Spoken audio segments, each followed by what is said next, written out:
Nouvelle session d'information sur A30 Télévision, mesdames et messieurs, bienvenue à tous et à chacun. La position de la République démocratique du Congo clarifiée après le mini-sommet de Luanda, le vice-premier ministre, ministre des Affaires étrangères et le porte-parole du gouvernement étaient face à la presse. Christophe Lutundula et Patrick Muyaya ont tenu à lever tout équivoque sur la situation qui prévaut à l'est du pays ainsi que des responsabilités à y établir. Hausse du prix du litre à la pompe, comment réagissent les consommateurs et quelles peuvent en être les conséquences au quotidien social de Kinois, constat à suivre dans ce journal. Pendant ces temps, la place de la gare accueille à partir de ce vendredi le retour du festival de la Rumba. Les préparatifs de ce grand rendez-vous culturel à suivre dans ce journal.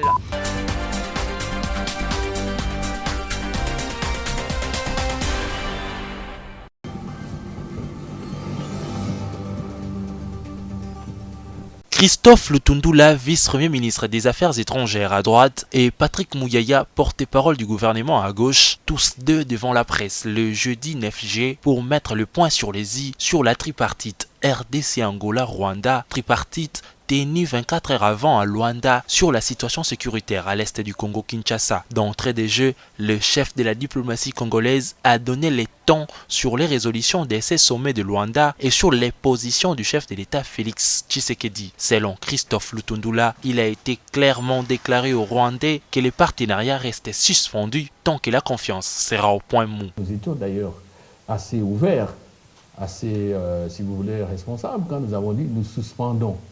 Et nous avons dit à nos amis rwandais, quand nous étions en discussion hier, que tant que nous n'avons pas la conviction que vraiment ça a changé, eh ben, nous n'allons plus revenir sur cette coopération, sur ces accords-là. Et on ne verra pas Rwandais revenir dans ce pays comme par un claquement de doigts. Non, pas du tout, pas du tout. S'agissant de l'aide de la Russie, le chef de la diplomatie a précisé que la RDC n'a jamais formulé une telle demande. On a bien dit bango pour topé sa bango information ya solo ni tuza ko kanisa puis ndenge ya solo makamuza ko leka baza attaquer biso mais to sengi aide de la Russie atamba la bon côté. Le vice-premier ministre des Affaires étrangères, tout comme le porte-parole du gouvernement, ont salué l'élan patriotique de la population congolaise face à la situation sécuritaire actuelle. Comptez sur nous pour vous apporter les informations, comme nous sommes venus aujourd'hui en toute transparence. Mais les informations opérationnelles, les informations des guerres, on ne peut pas toujours les divulguer parce que cela peut être utilisé par l'ennemi. Et malheureusement, on voit parfois des images circuler des militaires au front, parfois qui ne sont pas authentiques, parfois qui sont faux. Mais tout ça, vous devez faire attention pour nous appuyer pour qu'une fois, pour toutes, nous puissions en finir. Au final, Christophe Lutundula n'a pas manqué des mots clairs pour rassurer.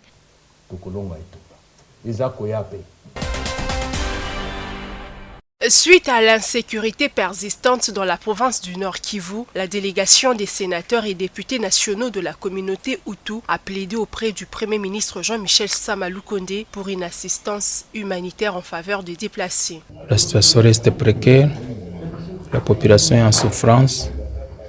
Nous avons suffisamment échangé avec lui en lui mettant le vœu de voir son gouvernement agir beaucoup plus efficacement pour que la paix et la sécurité reviennent dans cette partie, qu'on mette un terme à la guerre parce que la population en souffre suffisamment.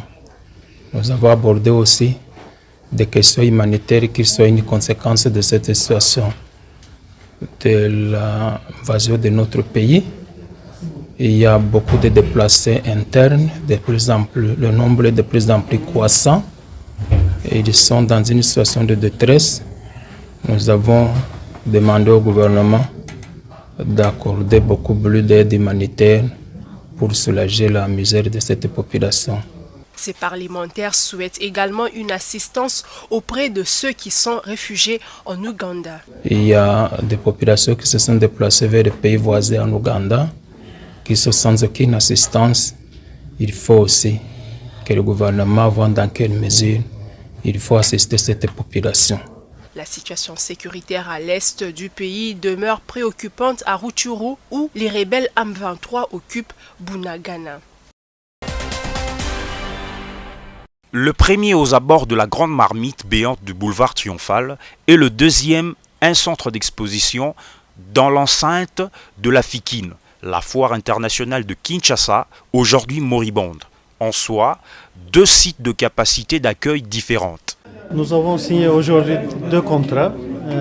Il s'agit de 2 infrastructures importantes. L'un, c'est un aréna multifonctionnel de 20 000 places au centre-ville à côté du stade de Martyrs. Et l'autre, c'est au niveau de FIKIN, un centre d'exposition à peu près 21 000 m². L'aréna de Kinshasa sera le 3e construit par le Turc en Afrique, après ceux de Dakar au Sénégal et de Kigali au Rwanda, tous les deux d'une capacité d'accueil inférieure à la réalisation de Kinshasa. Nous avons déjà réalisé un aréna à Dakar avec 15 000 places de capacité et l'autre à Kigali, aréna de Kigali avec 10 000 places de capacité. Donc celle de Kinshasa sera la plus grande et puis à mon avis sera le plus beau. Grand témoin de la signature du contrat entre Souma et la RDC, le ministre impliqué dans ces dossiers, le ministre des Infrastructures et Travaux Publics, de Finances, du Commerce extérieur et des Sports. En tout cas, rien n'est dit sur le coût et la durée de travaux. Souvent, ceux exécutés par le Turc n'excèdent pas 15 mois. Wait and see, comme disent les anglophones. Plusieurs questions ont été abordées ce jeudi 7 juillet au cours des échanges entre la ministre de Mines Antoinette Samba Kalambaye et la chargée d'affaires de l'ambassade de la Grande-Bretagne en République démocratique du Congo, Sophia Willits-King, à savoir les opportunités qu'offre le secteur minier en RDC, vivier de l'économie nationale, l'application du code et règlement minier ainsi que la situation sécuritaire dans les provinces minières. Le secteur des mines, c'est très important pour la RDC, pour l'économie de la RDC et aussi pour le futur. Et pour cette raison, j'ai parlé avec le ministre sur le sujet de les opportunités dans ce pays magnifique, les opportunités de plusieurs minéraux, mais aussi le partenariat des entreprises britanniques avec les autorités congolaises pour exploiter les minéraux dans une manière qui est vraiment, comme le ministre a dit, c'est quelque chose qui gagne pour tout le monde, pour les entreprises britanniques, mais aussi pour la RDC. Et nous sommes très intéressés de comprendre les efforts de le gouvernement en matière de la code minier et aussi en matière de le danger de corruption dans le secteur de mines qui vraiment est contre les intérêts du peuple congolais. À en croire la diplomate britannique, la question sécuritaire est très importante dans la mesure où elle rassure les investisseurs britanniques attirés par le secteur minier congolais. Il y a un peu d'inquiétude sur les questions de lesquelles j'ai parlé, c'est-à-dire de l'application de le code minier, les questions de corruption, mais aussi malheureusement les questions de sécurité ici. Mais j'espère en futur, si nous travaillons avec le gouvernement de la RDC, si nous les accompagnons dans un effort d'avoir un dialogue très ouvert, nous pouvons trouver une façon de rassurer les entreprises britanniques qu'il y a vraiment des opportunités ici. Pour sa part, la ministre de Mines, Antoinette Samba Kalambaye, a rassuré la chargée d'affaires britannique quant aux avancées significatives enregistrées dans la lutte contre la fraude minière et dans le respect du code et règlement minier. Il suit son bonhomme de chemin, le programme Great Lakes Women Leadership Initiative de la plateforme Kelobontu, placée sous les labels de Sodeiko. 3 mois après son lancement en avril dernier, l'heure était à l'évaluation à mi-parcours de l'initiative qui a pour objectif le renforcement des capacités des jeunes femmes qui aspirent à un grand leadership à travers un accompagnement rapproché des mentorats, des formations et des coachings. Au cours d'un workshop organisé ce vendredi, chacune des aspirantes a noté en ces termes de plus-value enregistrée grâce au programme de Kelobontu. Les mentors, les coachs également ont dit leur attelé sur les déroulements de cette initiative. Je crois que avant que le programme ne commence jusqu'à cette étape de 4 mois, évaluation à mi-parcours, il n'y a personne en fait qui est aux mêmes étapes qu'au début. Donc c'est déjà quelque chose de plus positif à mentionner. C'est un programme pour lequel je souhaiterais une pérennisation dans l'optique d'investir de façon efficace et efficiente au capital humain. Et j'apprécie cette initiative dans la mesure à pouvoir non seulement éveiller le potentiel interne, mais aussi le potentiel extrinsèque au vu des capacités et des réalisations de la femme dans la société. Les quelques séances sont très consistantes.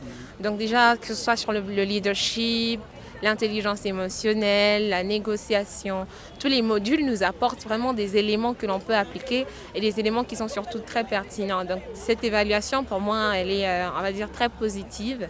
Donc c'est vraiment un programme pour lequel j'ai vraiment envie de continuer d'évoluer jusqu'à la fin. En ces 3 mois, les mentorés ont déjà reçu 8 modules de formation, mais aussi de séances individuelles. C'est une vingtaine de jeunes femmes qui sont sélectionnées dans divers secteurs. Le programme est certifié par l'Université San Diego des États-Unis d'Amérique.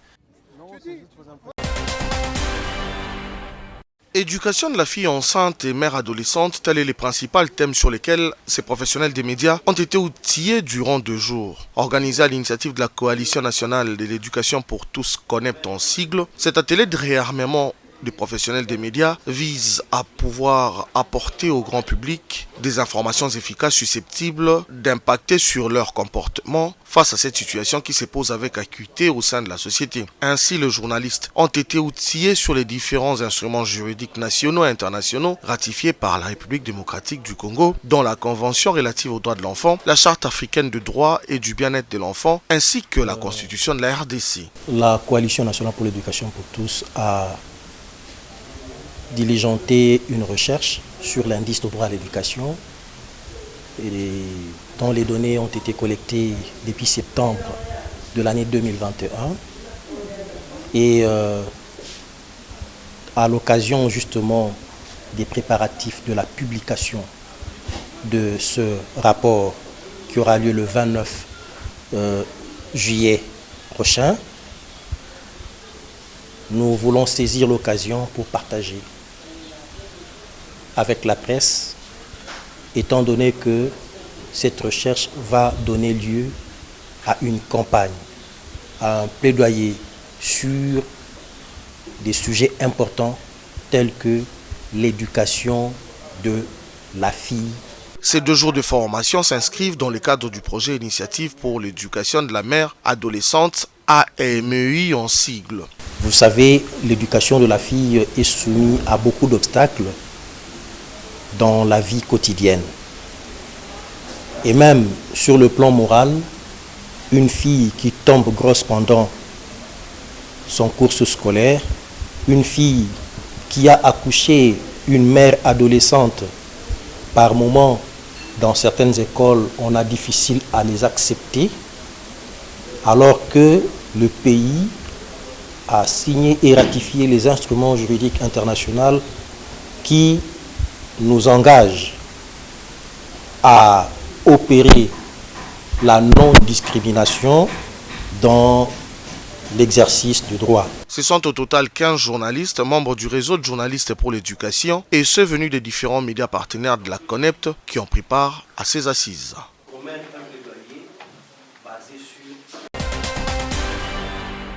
Comme annoncé à travers une nouvelle mesure du ministre de l'économie nationale, le réajustement du prix de carburant à la pompe est déjà de rigueur dans différentes stations-service à Kinshasa. Constat fait, il est observé notamment une hausse de 150 francs congolais sur le coût de 1 litre d'essence à la pompe. Carburant, il y a un salaire qui est non, puisque tant que nous sommes carburant, na prix moko et ça c'est quand même la course na bise là qui quand même un peu diminué. Mais tant que carburant zoom, on a 1 litre mati. Parce que ngai tant on a zoom tout soit awa na distance soit uleri. Na okina na distance ana te. Ane moko carburant mati 3 fois. Biso tozo bula bakonzi bazo to comprendre te. Babiloko no saison mata. Bato basombi na cher ba te kapé na cher mais biso to somba carburant na cher te me makaba to na ba puya kala. Fallait ba tala ba revoir non prix. Il y a transport, bandeko pe bazo kemba, embouteillage, carburant komata. Basala ke ba longola bi misala biso tarif asika ya transport, mais ba lingité. Mais ba document na bango cher, ba numérotation $30. Oui, au somme autorisation de transport $60. mais biso tozoloba te tozosoma badocument nyonso yango biso mpe tolobi lokola bango baekipe biso te biso tona problème te basufri ndeka bato na bango ya nzela nesinga naki erompe ngaba ezala 2500 mena abombe na 3000. Ces réajustements de prix est motivé par l'évolution considérable des paramètres de la structure de prix et la nécessité de maintenir l'équilibre du système d'approvisionnement du pays en produits pétroliers.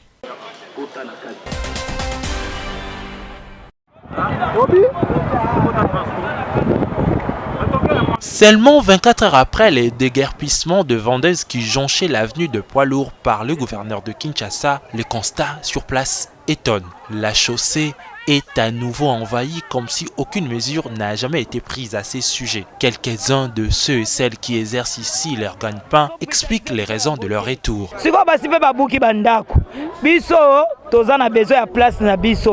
To arranger batu na biso ba kozala bien mais pour le moment ta biloko ndenge ezali ba pesa batu pe temps ata ko batu ngo baza ba nyama toza quand même ba peuple congolais ezamboka na biso ba yebisa biso vérité pour toza ba responsable toza na bana tozo tangisa ba biso baza toza ba veve mibali bazate ba yebisa biso vérité na place ba lingi nini po to tikela ba mabelango ba ba réunion nango mais ba yeba ke muta fotara bango za biso ba peuple ba bongisela biso apo toza ne sika ko kende bayeli biso briske tozala wenza kokende te wenzela biso yango totikeli bango balabala na bango ndenge basengaki tozongi deja sima batikela biso esika na biso mpo na minute oyo toza na esika kokende te biso tokokufa kaka na esika oyo biso nde tozawa kufa na biso abika na biso awa moya kosala weza te tobokola bana bango biso nde tofotaka bango soki ekomi na ntongo boye bapie biso mokongo me ntongo ekomi ya foti biso tofote bango toza esika kokende te biso tobokola bana basalera malonga eza te mibali baosala te biso bamisu mibali basoda mbongo malunga eza te. Pour rappel, la mesure portant de guerpissement entre dans la ligne droite de la vision du numéro 1 de Kinshasa, celle de rendre l'avenue des poids lourds belle et fluide.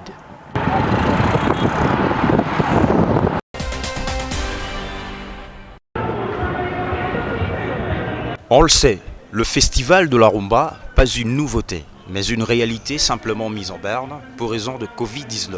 Le voilà qui son retour en force en 2022. Dédé Mopassa.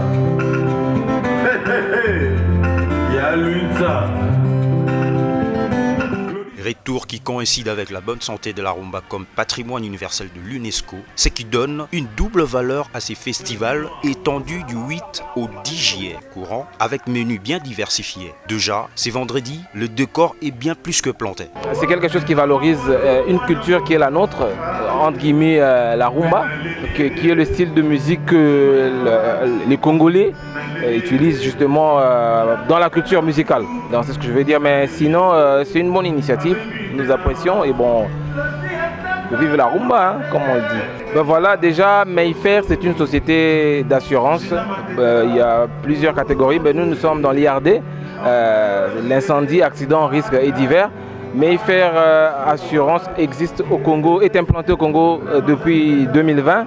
Et donc, il est aujourd'hui, Mayfair est arrivé aujourd'hui pour sensibiliser, pour conscientiser la population congolaise à ce qui est de l'importance de s'assurer et de l'assurance dans le milieu congolais et pour le peuple congolais.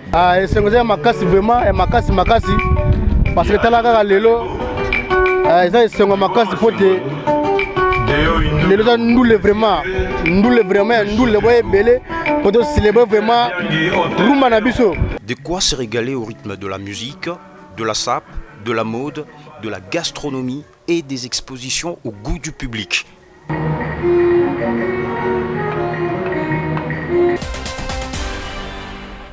Décès ce vendredi 8 juillet 2022 à Barcelone en Espagne de l'ancien président angolais Joseph Eduardo dos Santos. Âgé de 79 ans, l'homme avait régné pendant 37 ans sur l'Angola avant de rendre finalement les tabliers en 2018 à l'issue de la présidence qu'il a vu de se choisir un successeur. De l'arrivée au pouvoir de João Lourenço, son dauphin. Après les pouvoirs, l'ancien président voit son état de santé se dégrader peu à peu. Plus d'une fois d'ailleurs, sur qu'il de fausses rumeurs faisant état du décès de l'ancien homme d'État qui tire finalement sa révérence ce vendredi 8 juillet dans une clinique de Barcelone où il était hospitalisé depuis son arrêt cardiaque du 23 juin 2022. Que dire de ce qu'a été les relations de l'Angola sous José Eduardo avec les Zaïre de Mobutu et la RDC de Kabila père et fils. C'est dans un contexte de guerre froide que Eduardo est arrivé au pouvoir en Angola. Et bien entendu, pendant la guerre froide, il y avait des blocs qui s'affrontaient. Alors, pendant cette guerre froide-là, Mobutu a occupé une position stratégique. Mobutu a été utilisé par les Américains pour bloquer la percée du communisme. En Angola, par exemple, il y a eu 2 guerres. D'un côté, Sanvipi soutenu par les Américains et de l'autre, Eduardo soutenu par l'IRSS. Mais à travers Mobutu, les Américains soutenaient Sanvipi, donc armée Sanvipi. Donc c'est comme ça que les Zaïre jouaient un peu un rôle géostratégique dans la crise en Angola. Plus tard, quand Mobutu était affaibli après la fin de la guerre froide, quand on n'avait plus besoin de lui par les Américains, il y a eu une guerre contre lui. Et les Angolais ont apporté leur soutien à l'AFDEL. Plus tard, quand Kabila est devenu président, il a eu de bonnes relations avec les Angolais parce que Kabila aussi était des tendances marxistes. C'est comme ça que lorsque Kabila a été attaqué, je crois, en 1998, par les RCD Goma, à partir du Congo central, il a vite recouru aux Angolais. Et son régime a été sauvé un tout petit peu par l'Angola. À l'indépendance en 1975, il siège déjà au comité central de MPLA, puis intègre le gouvernement. Il devient Premier ministre et enfin président en 1979, à la mort de Augusto Neto. Fils de maçon, Joseph Eduardo dos Santos a grandi dans les barrios de San Binzanga, bidonville de la capitale de Luanda. On raconte de lui qu'il aurait passé avant l'indépendance de l'Angola un bon bout de temps à Kinshasa. Certains allant même à témoigner que Joseph Eduardo parlait couramment lingala. Militant contre les colons portugais, il s'engage à seulement 19 ans dans les MPLA avant de rejoindre la lutte armée. Reste plus qu'à souhaiter les condoléances au peuple angolais et paix à l'âme de l'illustre disparu. Fin de ce journal, bonne suite de programme à tous.